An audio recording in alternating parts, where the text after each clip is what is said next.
Hello, good morning, beautiful people. Good morning, good people. I hope all is well. I'm back again just to chat with you about birth tourism. Following my video yesterday, I got a few questions and I want to just clarify some points and just address a few concerns. So, as we stated yesterday, birth tourism is the act of a pregnant woman coming to the U.S. with the primary purpose of giving birth so that their child will be given U.S. citizenship. Remember, the 14th Amendment grants that every person that is born in the U.S. is a U.S. citizen. And so, that's the basis of birth tourism, that if you give birth here, automatically your child is given U.S. citizenship. And then there's chain migration, of course. So when the child is given U.S. citizenship, when the child turns 21 years old, the parents and other family members can be also given legal status here in the U.S. So basically, the Department of State amended the regulation governing the issuance of the B non-immigrant visa, as we discussed yesterday. This was last year. It amended it. The final rule came out January 2020, in January 2020, during President Trump's administration. And the B non-immigrant visa is the type of visa that is issued with the primary purpose of, pleasure. Okay, so the whole point is that the visa is granted for pleasure or for recreation, and that's the point of giving the B visa. And so they are saying that you cannot go and take a B visa. And remember that there's just certain countries that are issued with a B visa. For example, there are 39 countries in Europe that do not have to obtain B visas. These countries are like Italy, France, Netherlands. They have temporary waiver. They can just come in and go out, for short stays. They don't need to have visas before coming into the US. So this affects certain African countries and, certain other countries like Russia, China, and all of that, like, Ghana, Nigeria. They are given the B visa for the purpose of, coming to visit family, for tourism, and even for medical assistance. Okay. And the point of this is that it's not illegal to come here to seek medical assistance in the US if you can afford to pay. You can afford to pay for it. So you can come here and legitimately seek medical assistance. What they want is that because medical assistance, if you're seeking medical assistance, the correct category of visa to choose is the B visa. And when you go to the consulate, you would have to declare that you're coming for medical assistance, and there are certain checks they will, kind of make sure that you have the means, you can pay for it, and you have the intent also to pay for it. And you've arranged with a medical doctor here who's going to take care of you. You've projected the cost of all of this arrangement, incidental costs. You've shown it to them. There's just a whole range of things you have to go through to establish that you're coming here for medical assistance and you can afford to pay, and you will pay for the medical assistance. That's allowed. What has been disallowed is actually coming here, just to give birth to obtain U.S. citizenship. That is what the final rule sought to address last year, and it's still pending. I'm sorry, not pending. It's still in effect. Okay, and remember that the intent when it comes to law is, the subjective state of mind. And so at the time you go to the consulate for your interview, so let's say you choose, you go for your interview and then you choose the B visa, and then you're asked, and then you're pregnant. For example, you're pregnant, let's say 6 months.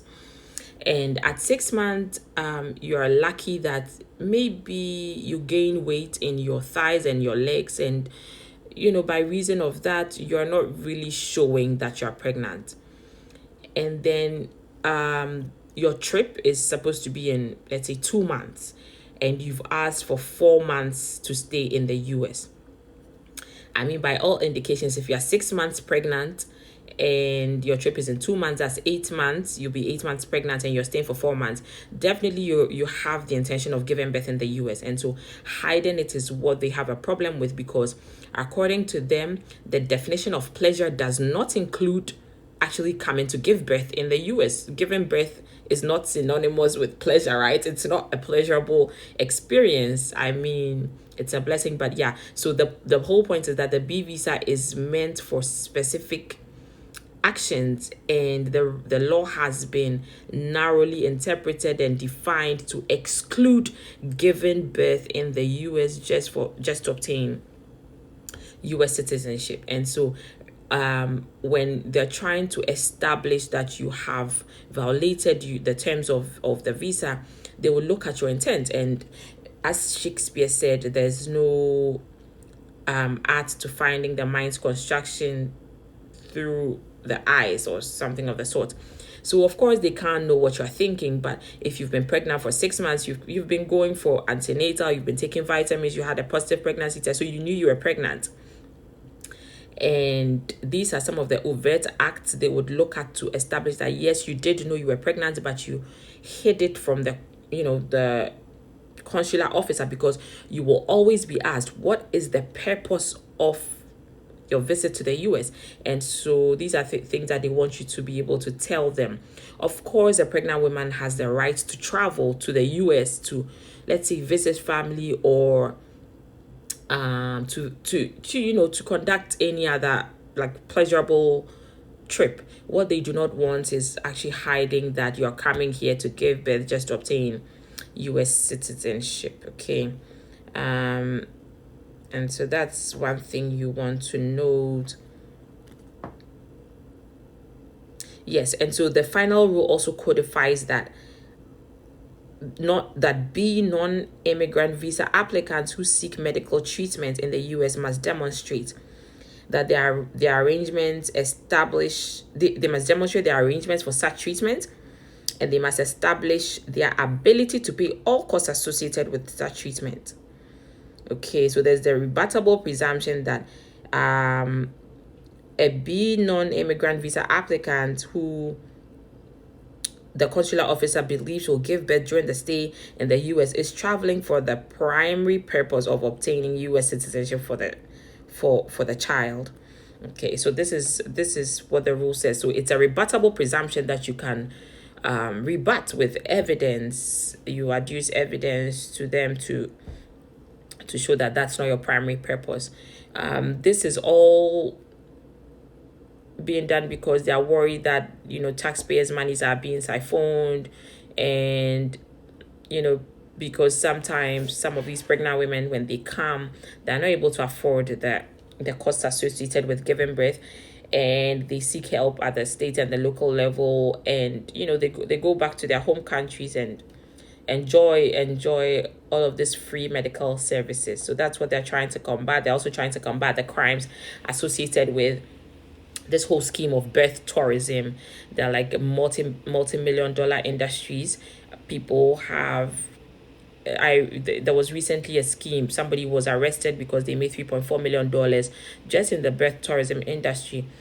They made arrangements for like apartments and houses, and how to help you obtain the passport for your child, and getting medical assistance for free or at no cost, and all of these arrangements. So these are some of the federal crimes that they want to stop, because some of these people arranged in the birth tourism scheme evade taxes, they are engaged in money laundering, and then they also coach people on what to say and how to fraudulently misrepresent to consular officers the primary purpose for which they're coming to the US. Okay. So as I said yesterday, Senator Blackburn, is that her name? Senator Marsha Blackburn? Yeah. She she, is sponsoring that they ban birth tourism altogether because for her, even the people that can afford it.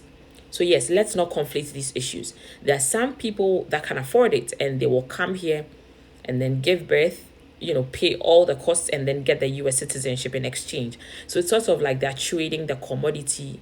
They're buying U.S. citizenship. So for her, it should be banned altogether.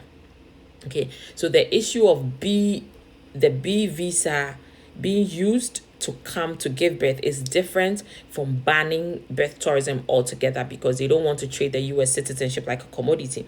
And it's interesting to know that Senator Blackburn, that's a senator for Tennessee, is the same person that is sponsoring the bill to stop green lighting driver licenses for illegal, undocumented immigrants. So for her, she wants them to stop because there are certain states that actually give driver's licenses to undocumented immigrants, and she is not in favor of that because she wants undocumented immigrants to show proof of lawful presence prior to being given driver's licenses. So that's one of the things. And so what she's trying to say is that she doesn't want them to legitimize those who break immigration laws by giving them these licenses. And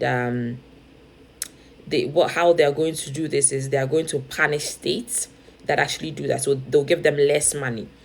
Okay, so pretty much they're concerned with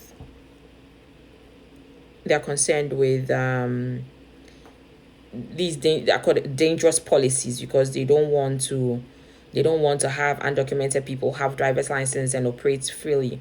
And so she wants to sponsor the efforts to reduce funding for states that directly contradicts federal law in terms of issuing some of these IDs to undocumented immigrants. So yes, that's it for the birth tourism discussion.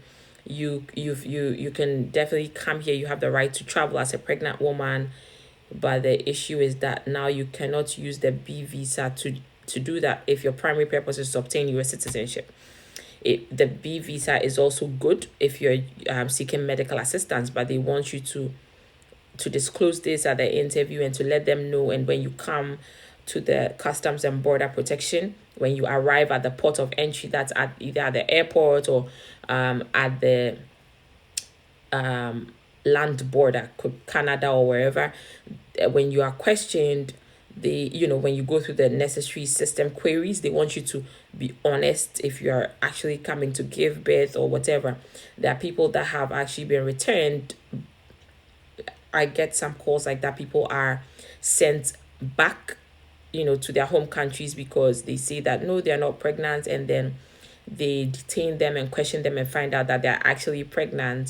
So it's a very complicated discussion. It's very nuanced, it's very complicated, it's very broad, but this is just a quick one to just give you guys the scoop on what's happening. So Senator Blackburn introduced this bill just a few weeks ago in January 2021 to actually ban birth tourism altogether. So guys, this is all for today. If you need an immigration an immigration attorney, feel free to call my office. My number is 240-801-7288. My name is Akua. I'm a U.S. licensed attorney.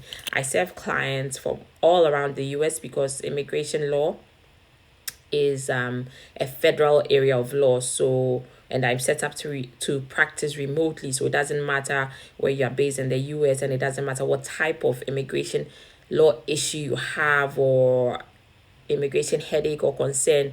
Just give my office a call and we will book you for an appointment, and then I can have my special time with you, and then I examine what's going on and how I can give you effective legal assistance. Okay, so don't hesitate to reach out. I hope to speak with you soon. Take care. Bye.